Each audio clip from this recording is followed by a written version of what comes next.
안녕하십니까. 유영선 목사입니다. 오늘부터는 이제 순서대로 디모데후서 말씀을 함께 묵상해 보도록 하겠습니다. 앞에서 우리가 묵상했던 디모데 전서가 어떤 교회 공동체의 문제를 다루고 또 신자로서 어떤 삶의 자세를 가지고 살아야 되는가에 초점을 두고 있었다면 이제부터 읽게 되는 이제 디모데후서는 하나님의 구원의 계획의 어떤 큰 그림을 다시 한번 보여주면서 그것을 어떻게 하나님의 섭리가 그것을 이끌어 가시는지 이루어 가시는지를 다루고 있다, 이렇게 이해를 하시면 되겠습니다. 그리고 또 한 가지 아시다시피 특별히 이 디모데후서는 사도 바울이 죽기 직전에 쓴 마지막 서신으로 알려져 있습니다. 지금 사도 바울은 로마 감옥에 투옥되어서 그 사형을 언도받고 죽음을 기다리고 있는 그런 시간입니다. 그런 상황에서 자신의 영적 아들과 같은 디모데에게 유언과도 같은 마지막 편지를 적어 보내면서 그에게 어떤 당부를 하고 있는 것입니다. 그래서 지금 죽음을 앞둔 바울의 심정이 가장 잘 드러나 있는 서신이 바로 이 디모데후서가 되겠습니다. 어떤 마음으로 지금 자신의 영적 아들 디모데에게 이 마지막 유언과도 같은 편지를 담아서 보내고 있는지 이제부터 함께 살펴보도록 하겠습니다. 오늘은 1절과 2절 말씀을 깊이 묵상을 해보겠습니다. 1절부터 읽어보죠. 하나님의 뜻으로 그리스도 예수 안에 있는 생명의 약속을 따라 그리스도 예수의 사도가 된 나 바울이. 바울은 어떤 서신에서든지 항상 도입부에서 자신이 어떻게 이 길을 가게 되었는가를 설명하는 어떤 함축적인 단어를 사용해서 자신을 표현하기를 좋아합니다. 바로 그것이 하나님의 뜻이라고 하는 단어입니다. 그러니까 자신이 지금까지 여기까지 오게 된 것은 전부가 다 하나님의 뜻이었다라고 고백을 하는 것이죠. 결코 어떤 자신의 노력이나 자신의 선택이 아니었으며 우연하게 벌어진 사건이 아니었음을 분명히 인식하고 있는 것입니다. 하나님의 뜻은 다름이 아니죠. 바울이 그리스도 예수의 사도로 부르심을 입게 된 근본적인 이유이자 어떤 자신의 삶의 이유가 되는 것입니다. 우리도 마찬가지로 바울처럼 매 순간 하나님의 뜻을 쫓아서 살아갈 때 나에게 주어진 모든 상황이 하나님의 뜻임을 인정하고 그 상황에 순종할 때 그 속에서 분명 하나님의 음성을 듣게 될 것이며 하나님이 원하시는 일에 우리가 쓰임받게 될 것입니다. 자, 그러면서 동시에 사도 바울은 생명의 약속이라는 보다 더 명확한 단어를 사용해서 자신의 인생을 간증하듯이 서술하고 있습니다.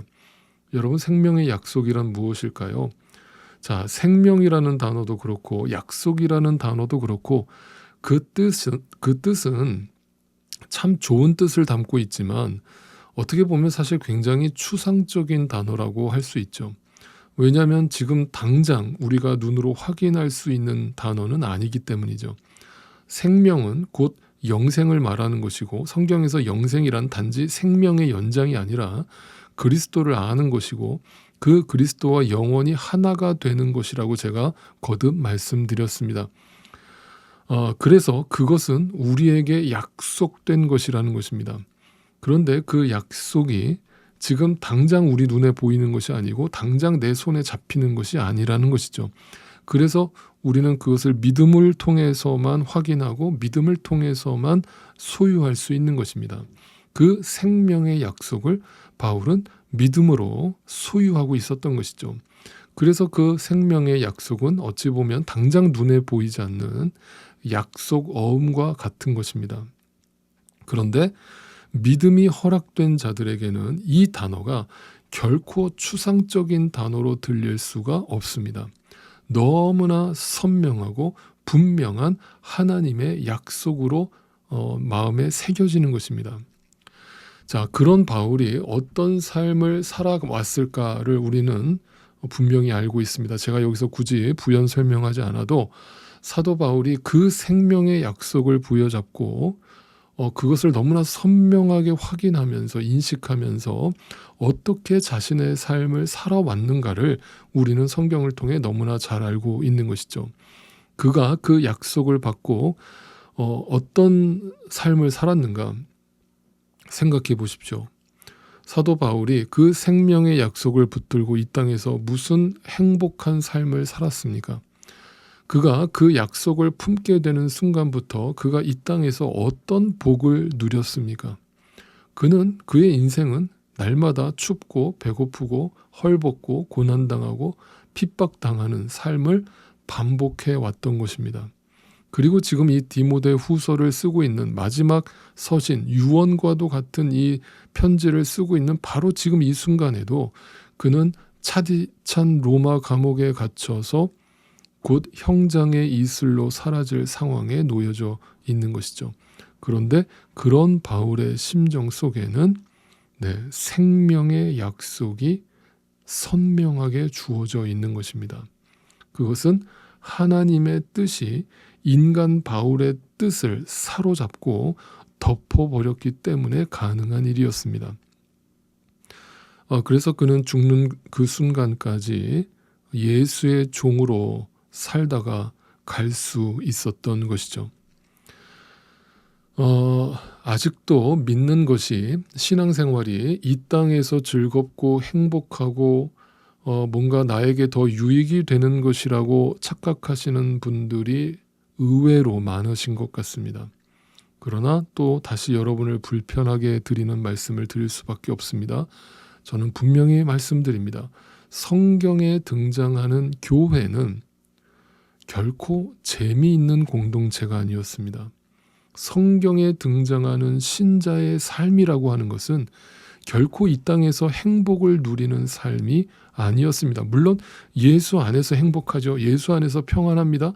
예수 안에서 기쁘고 재밌습니다. 그러나 그것이 인간적 행복과 기쁨과 만족이 아니었다라고 하는 것이죠. 나의 유익이 아니었다는 것입니다.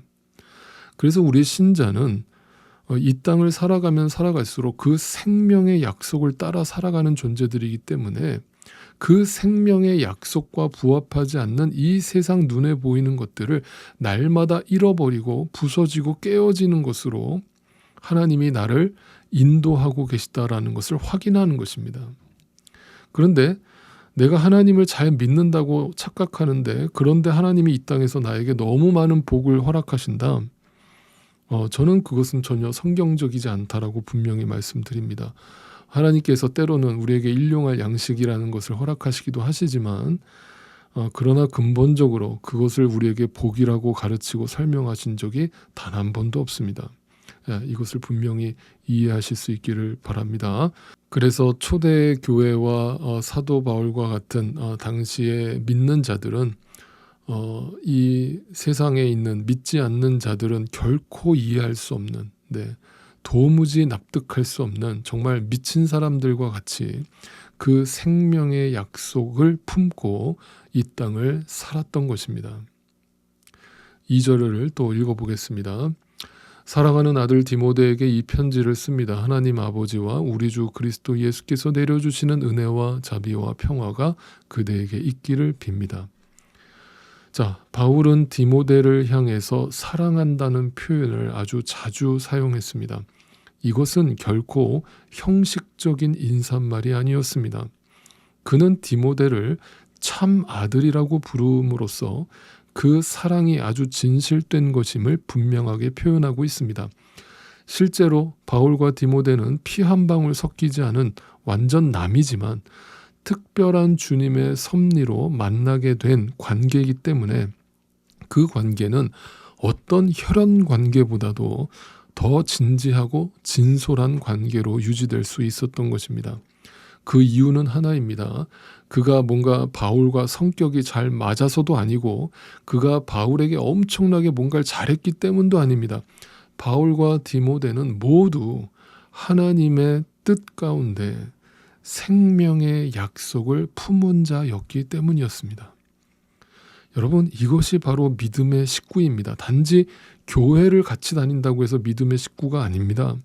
같은 말씀을 먹고 같은 진리의 눈을 뜨고 같은 곳을 바라보는 존재들이기 때문에 형식적인 사랑일 수 없고 형식적인 사랑이 아닌 생명의 약속으로 하나 된 특별한 가족 공동체만 나눌 수 있는 사랑으로 서로 엮어져 가는 것입니다. 그것이 진정한 교회의 모습인 것입니다. 그러므로 교회가 생명의 약속의 기쁨으로만 모인다면 그 교회는 자연히 서로 사랑하는 관계로 지낼 수밖에 없게 되는 것입니다. 이것은 필연적으로 그렇게 열매로 따라오게 되는 것입니다.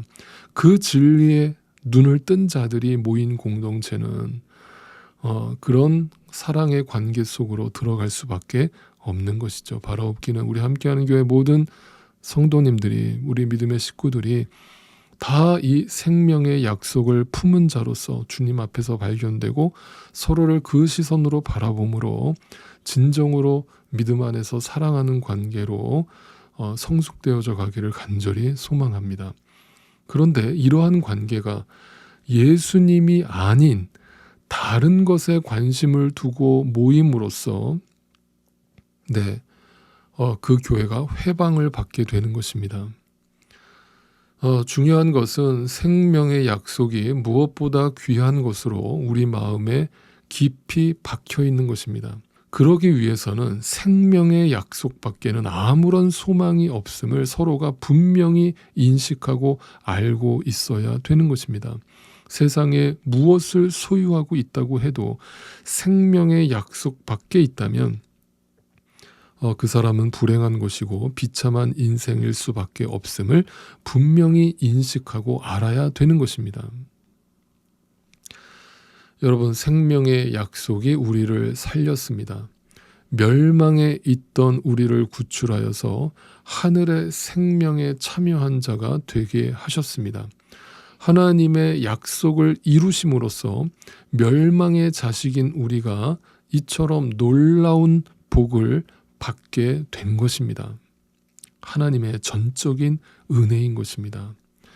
이 기쁨과 감사가 얼마나 큰 것이며, 그리고 지금 내 안에, 오늘 이 순간 내 안에 그 기쁨과 감사가 자리 잡고 있는지를 여러분 자신을 돌아보면서 하나님 앞에 진솔하게 생각해 보실 수 있기를 바랍니다.